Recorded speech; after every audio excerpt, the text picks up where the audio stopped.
All right, we're doing something a little different in the rock shop. Got a 78 cj7. It's fairly stock, had a lift on it. We're going for a little bit bigger tire, but a different style lift. We're doing shackle reversal. So we've got some swampers here. We got some 34-inch by 10.5 super swampers. And that is, you know, the best tire known to man. I don't think there's anything better than a super swamper.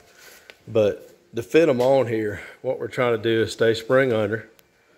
We've got the Mountain Off-Road Express right there. Call them if you want this shackle reversal system. And what I'm trying to do here is this moves it an inch forward. So we reverse the shackle to the back, and they want you to drill a hole up here in the frame and come down the shackle to here. But instead, I use the stock hangers. Now, I did have to move them. I had to cut the rivets off and move them. So there's where the rivet was. I welded them in an inch forward to match that moving forward an inch to get the shackle angle right. So we're relaxed right now.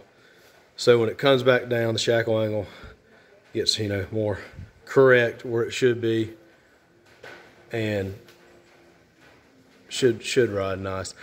This adds some caster to it, which should help with the handling. It doesn't help with the drive shaft angle, but we should be able to get a shaft in there, something maybe with a double cardon, and get it going right. But yeah, so I'm trying to get, this is a 2.5-inch Old Man Emu spring. I got the heavy springs. They're supposed to be more like 3.5. They're for a YJ, so we did the YJ conversion. And when I put them on, the steering was under here, and it was going to run into that and had a drop pitman arm. So I actually got a Wagoneer, Grand Wagoneer tie rod set up, drag link set up, and I reamed this out because it's a tiny, tiny hole from the factory. So I reamed it from the top down for this Wagoneer larger drag link, and then just used the stock CJ, TJ, YJ pitman arm, did the same thing. I reamed it for this larger tie rod from the top. So we're at full droop there, and got a little angle on it, but once it sits back up, it's fairly even, and then you don't have to worry about your drag link getting crossed up with your tie rod.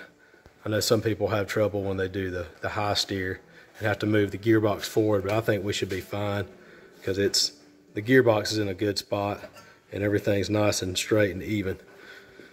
So that's what's going on with the front. So to match it, what we did, we got the same Mountain Off-Road Express brackets, flipped them around, and we've welded them in there, drilled through the frame, got bolts running through the frame, and got to put the other plate that's over here. So this will actually, that'll go and bolt through there. And also I cut down some steel spacers. So you're actually, that's a 7/8 overall diameter spacer, 5/8 bolt. So it goes in the frame, kind of sleeves it all together. So when you torque that down, you're not collapsing the frame. You're actually, you know, putting pressure on the spacer there. So that's what we got going on. That drops the factory shackle, you know, mounted way up here. So this drops the shackle mount down to here. It's kind of even with that. And then, you know, in a way it's like a shackle lift, but you don't have to run a 10-inch shackle. We're just running like a standard, you know, 4.5, 4-inch shackle. But we're gonna get 4 to 5 inches of lift, stay spring under, clear the 34s. So I'm gonna get this all bolted back together and on the ground, and I'll show you what it looks like.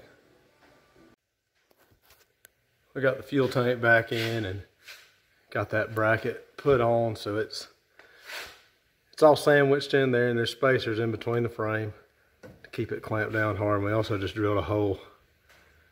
I say we, the royal we, drilled a hole and got this 1/2-inch bolt in there just for some added strength to really keep that thing on there and supported. So now we're gonna let it down and put the tires on and see what she stands like. So here she is on the ground. She's sitting nice. Got the Old Man Emu springs on it. Not nearly as stiff as the springs that were on it before. Doesn't have near as much arch to them. And there's plenty of clearance for the 34 to flex up and move around in that wheel well.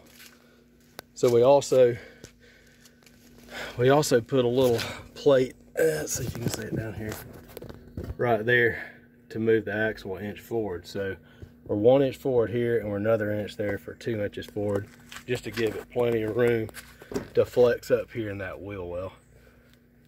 And got a 4-inch shackle right there running off the stock hanger. And then we've got that Mountain Off-Road Express shackle hanger. It's so beefy and nice. I'm glad we're using it on the back, coming off the frame there. So that's her right there. She's got plenty of room to flex, plenty of room in the wheel wells, and she should ride a lot nicer.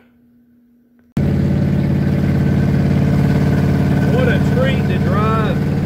It's really loud here. It's probably doing a little more than 55 with these 34s. And it's a real stable vehicle. And obviously it is, because I'm able to film and drive.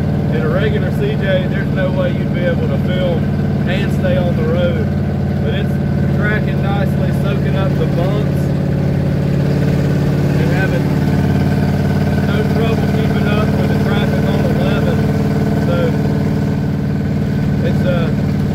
it's a real treat.